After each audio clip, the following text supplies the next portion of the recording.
Hello and welcome to Lifetime on Court, the show where we break down your favorite made-for-TV movies. I'm Patrick Serrano, your host, and today joining me is... Kathleen Butler Duplacis. And we have a very special guest today. We're doing an interview, which we don't normally do, except when Kathleen's here, apparently. We have Michael DeVorzon from Lifetime, writer, actor, producer, all the things. Hey, Michael. Hey, Patrick. You're here for another round. You did an interview with us a long time ago when Drew was on the podcast. I forget what movie that was for, but you were like the star. You were the star and you were a bad guy, right? Right. Did you just guess that? No, yeah. No, it was her deadly groom, and I was the deadly groom. There you go. But now you are a writer. You are in the movie also, right? I appear in the movie, yes, in the opening scene. Would you say your character is a bad guy? No. Yeah, I didn't get bad guy vibes, No. but you never know in Lifetime. And he's just, it's strictly business, a breakup scene. I wanted to play him. I could have played him as kind of a jerk, as a bad guy. I particularly, specifically wanted to play him, as good a guy as I could under the circumstances of he's breaking up with the girl. Right. Before we get into all that, I mean, we didn't even say what the movie is. It's coming up this Thursday at 8 o'clock on Is it Lifetime Movie Network? Lifetime Movie Network. And it is called, go ahead. It's called Her Fatal Fling. Her Fatal Fling. Yes. Woo-hoo. We love alliteration. So we love that title. That's right. Flings are great. Everyone should do it once, I think. Yeah. Just hope it doesn't turn out like your characters. Right. Yeah. We don't want it to be fatal, but we'll take the fling. Yeah, absolutely. So, Michael, tell us a little bit about how you went from, I know you've done a little bit of everything in the business, but how did this opportunity come around? And was it like specifically for Lifetime, or were you like shopping it around? So I've primarily worked as an actor in the entertainment business. And I started writing probably like 7 years ago. This particular project, this particular screenplay came to life after I had acted in another thriller, not Her Deadly Groom, it was another one. And in this thriller, the boyfriend was stalking the ex-girlfriend and all this drama. And when I finished the movie, I thought, what if I reverse the roles? I'm probably not the first one to do it, but that's what the idea was, is what if I reverse the roles and the woman is doing the stalking? And then I thought about it a little more, and I was just like, okay, I'm going with like a female lead who's the villain. Yeah. That's what I want to do. And so that was the idea I had. And I work on these Lifetime thrillers. I have a co-writer that I work with. And so we started with that idea and just started, writing the script. I all along had imagined that it would land at Lifetime. That was where I envisioned it, but there was no deal in place with Lifetime. We knew that they were going to be the first to take a look at it. Mm-hmm. But I definitely, when I was writing it, was writing with that in mind. We love that kind of having like the girlfriend be the stalker on a Lifetime network. It is an interesting twist, right, Kathleen? Have you seen anything like that? Yeah, I feel like, I mean, even the last time I was here and we interviewed Joy, who was the villain, but there was still a female protagonist. Like there was still a good character who was a woman. So it's usually the woman is also the victim. So it was definitely interesting to have a male victim at several in this one. Right. What drew you to this like Lifetime genre, even if it wasn't specifically for Lifetime, but it is definitely this Lifetime genre of thriller? That's strictly a business decision. Great. Like doing Her Deadly Groom and then doing another Lifetime movie called The Daughter's Deceit, and like learning about Lifetime and the thriller genres, and there's a built-in audience and stuff like that. Yeah. In a business where it's so difficult to make a movie and it's so difficult to sell a movie, there was a strategic choice to go, I want to write a Lifetime thriller. Yeah. I think I have the best chance to do something with that. And you did it. truly love that. Yeah. Yeah. Yeah, we got lucky. I mean, it was like, You got lucky, but also you created a product that was perfect for an audience that exists and a network that exists.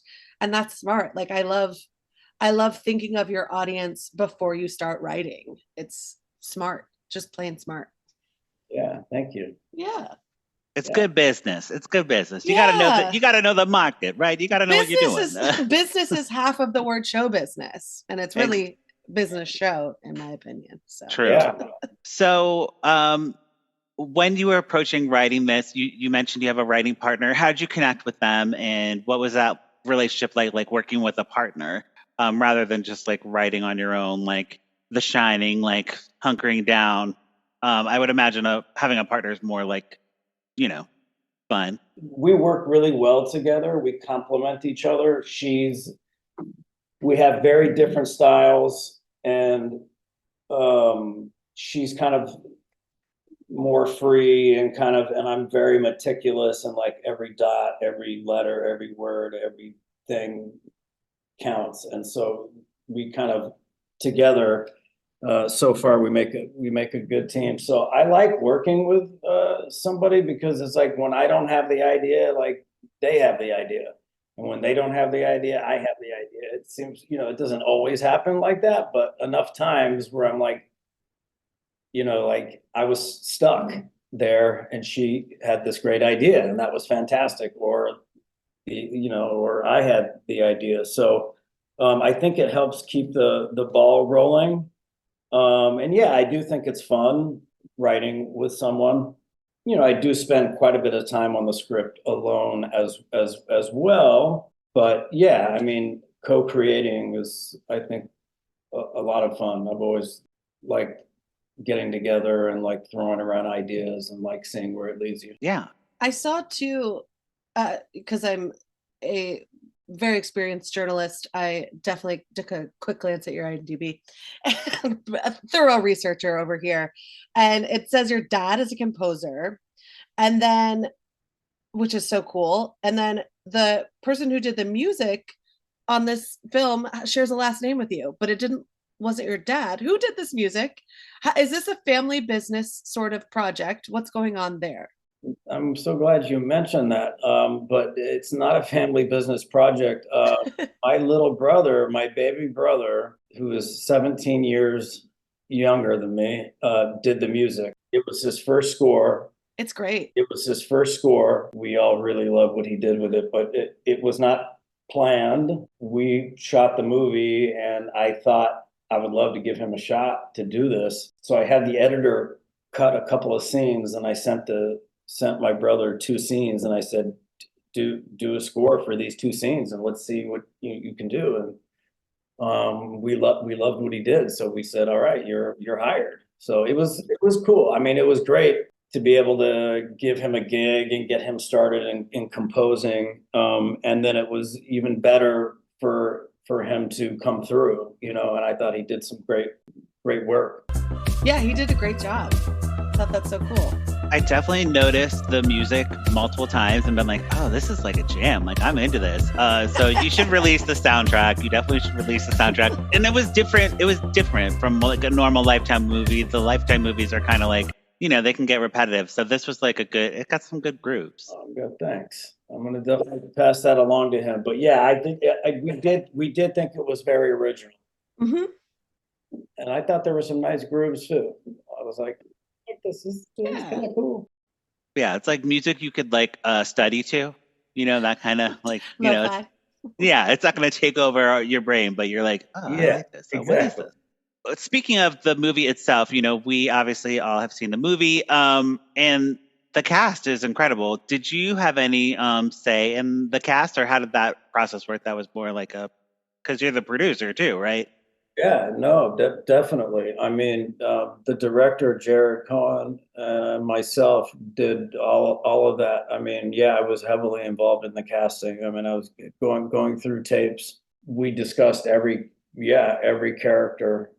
We had lists and favorites, and so yeah, I get heavily involved in the casting, and I watch the tapes over and over again, and like I go super obsessive because I want it to be the best that it can be. We didn't know for sure, but we had discussed, okay, we know we want Eric Roberts for the therapist.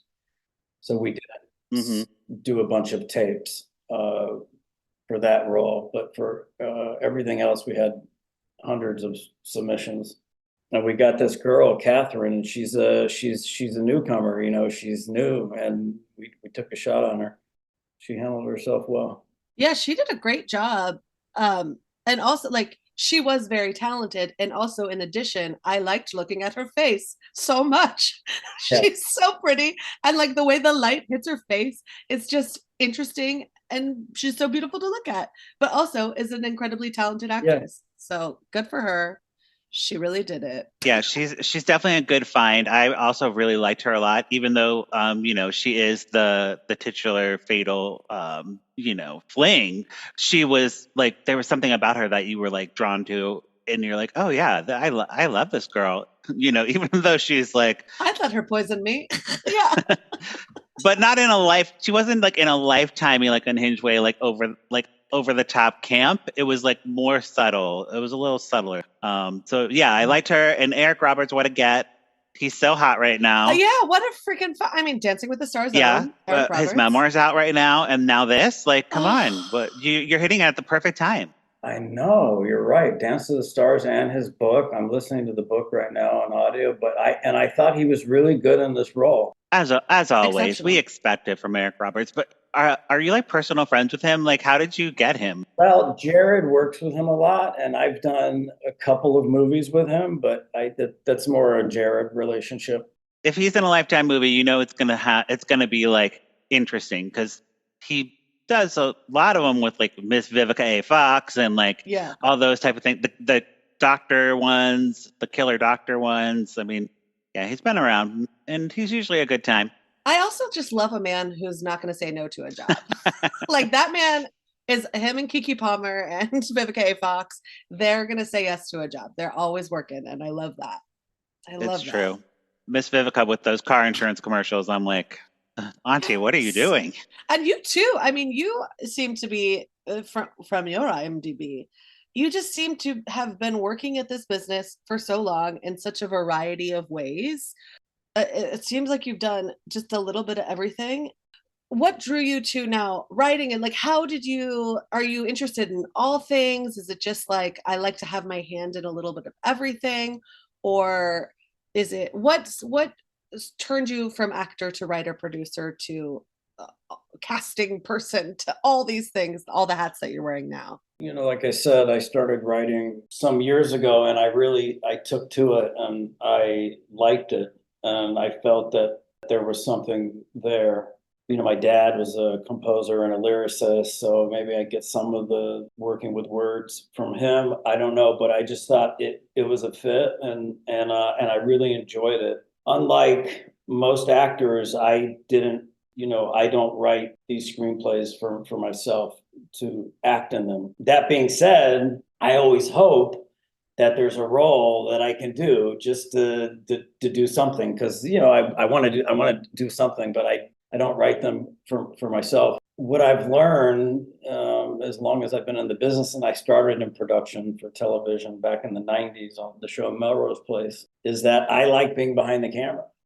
I like watching the scenes unfold and being able to have a voice and what's going on, and seeing the words come alive that I've written.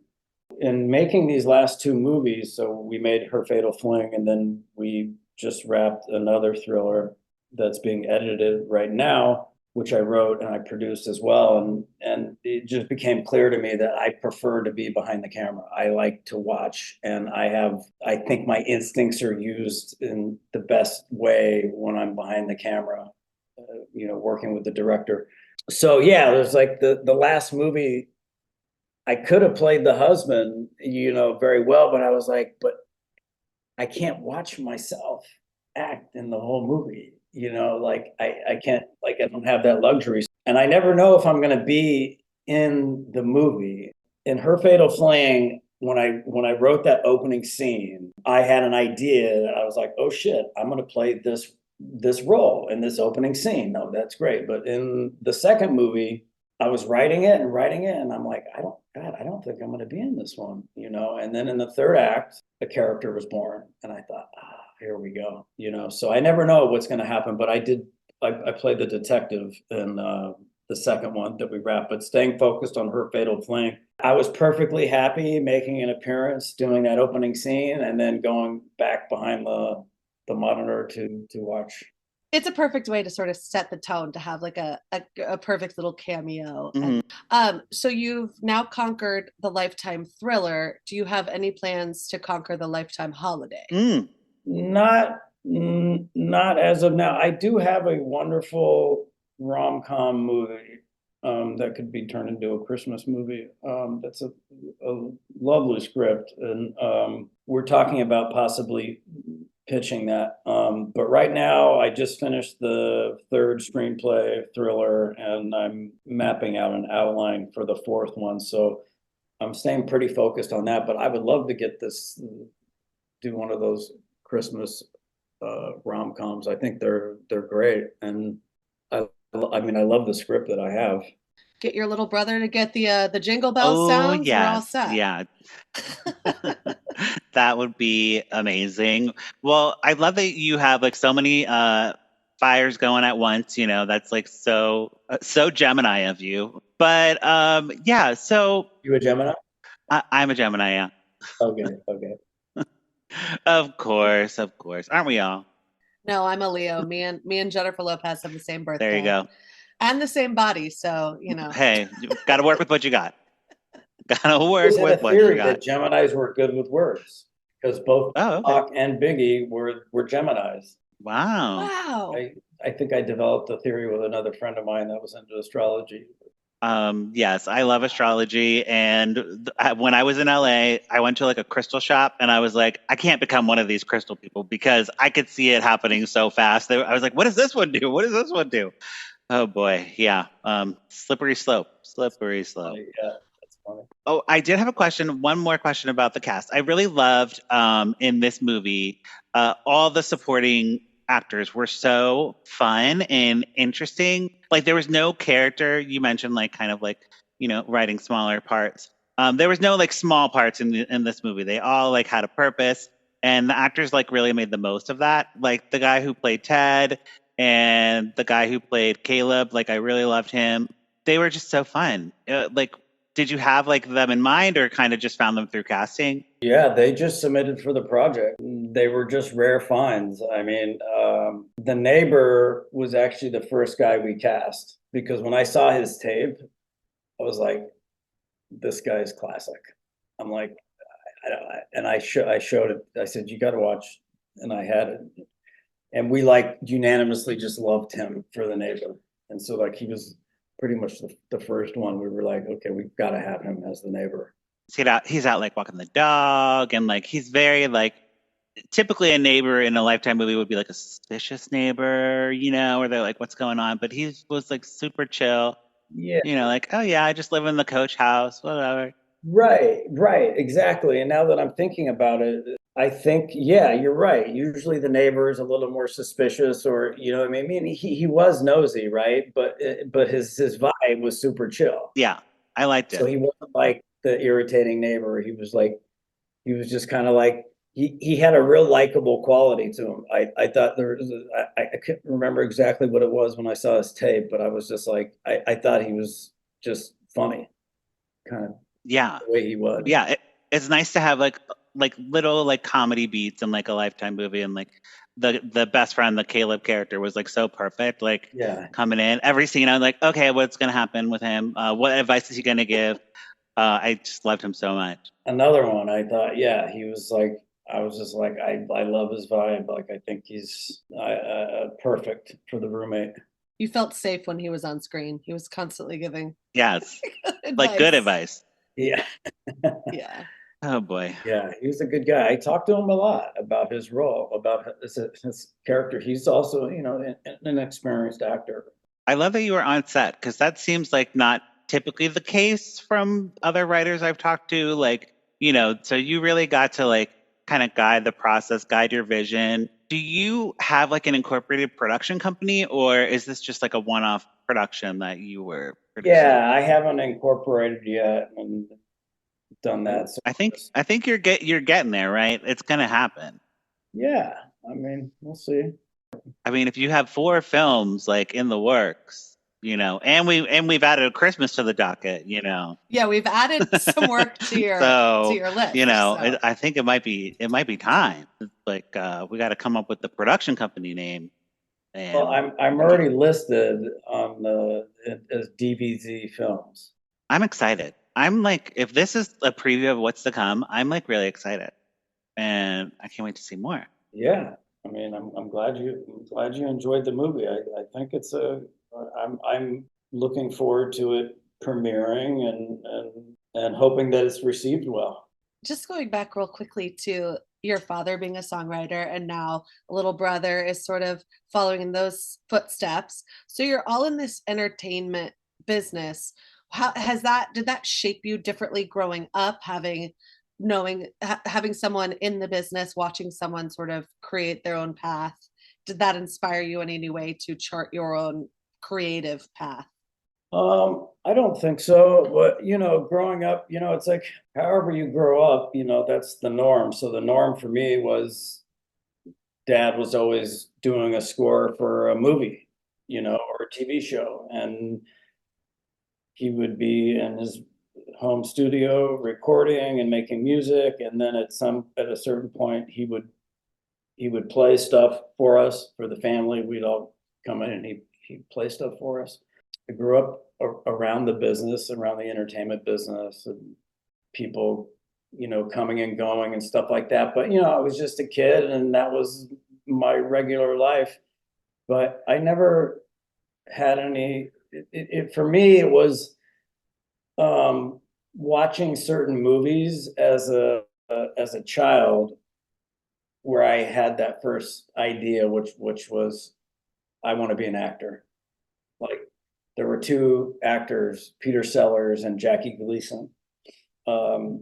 Peter Sellers from the Pink Panther and Jackie Gleason from Smokey and the Bandit. And when I saw them do what they did, I thought, I want to do what they do. I didn't kind of see myself following after my dad's footsteps and doing music, or I didn't even have any plan like to be in the entertainment business or do what he did. I was just fascinated with those characters, and I just had that thought. It was just like I want to do that. Okay, I have the non sequitur question now. So last time we did an interview, besides talking about aliens with Drew, you mentioned that you know Oprah, or have some affiliation with Oprah. How's Oprah doing? Have you talked to Oprah lately? And has she asked about me? I'm amazed that you know that.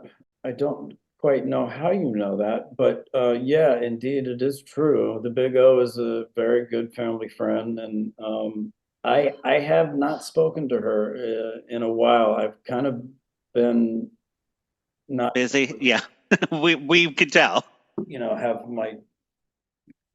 her at my beck and call to but I have definitely stayed in touch with her over the years, and we've had many lengthy conversations, and mainly about spirituality and stuff like that. And but she's been showing up at the house. I've just been missing her. She shows up at the house. She likes to come unannounced and just ring the doorbell, and in Santa Barbara. And love that. So Oprah is your nosy neighbor. Mom will answer the door. She'll be like, "Where's Michael?" And I'm like, but I'm not there. Aw. Have you gotten to sit under her big oak trees? Probably. I don't remember. Oh I mean, God. we did for one of her books. I think it took place out surrounded by the oak trees. She read one of my scripts. The first script I ever wrote is about my life a little bit. She read that script, which was very nice of her. So cool. That's so cool. So cool. I got to go to an Oprah Winfrey taping in college. Brag. Except for we were so excited. It was like towards the end of the Oprah Winfrey show, and we had to get there at like 6 a.m. to watch a documentary about Ted Haggard, the pastor that got caught giving crystal meth to prostitutes. Love that. The anti-gay pastor who got caught with male prostitutes doing crystal meth. And Nancy Pelosi's daughter actually made the documentary. And so it's like, we're getting up early to do homework for Oprah, but we're like, anything for Oprah. Anything.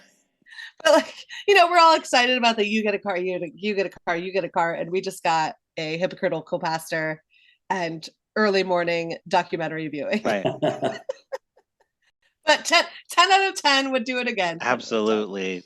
I'm just really happy we got the fact that we know that Oprah will just ring a doorbell is it's amazing. A lot for my spirit. Wonderful. Then now it is time for the pluggy time where we talk about things that are upcoming for us. We'll start with Kathleen. Kathleen, any upcoming things you'd like to plug for the holiday season? I do have a musical. I don't know. I don't know if it's up anywhere this year. It ran the last couple of years. Eleanor's Very Merry Christmas Wish. If you have a regional theater and you want to put it up, eleanorswish.com. I don't know. I should check that again. But you can also find it through my Instagram at Kathleen Sing Stuff, which would get you to my website, KathleenButlerDuPlaces.com, where I think you can inquire about rights for that. Otherwise, you'll find me at different piano bars all around the Northeast, weddings and that sort of thing too. Of course. always got that hustle going. I know, that's where I'm like, hey, you could find me. Actually, I rarely play shows for just people to come to because it's always weddings and corporate events because that's how I pay my rent. There you go. Michael, do you have anything you'd like to plug in the pluggy time of the show? No, I just want to remind everybody that the movie premieres Thursday. It's October 10th. It's 8 o'clock, 7 o'clock Central Time. There you go. That's why you're here. So you did it. You plugged it in the pluggy time. Perfect. For me, you can. We're getting ready for Christmas movie season, so I'm going to be watching all of those and writing about them on my blog, lifetimeoncourt.com, and we'll do episodes with the Death to Homework guys about Lifetime movies. Lifetime hasn't announced their season as of today, so we'll see what's coming up. I think Ashanti's in one, maybe, or no, Jennifer. What's her name? Jennifer Love Hewitt. Jennifer Love Hewitt's in. Oh, what a freaking star! Love her. So that's exciting. But for now, I think that's it. Okay. We'll talk to you next time. Bye. Bye.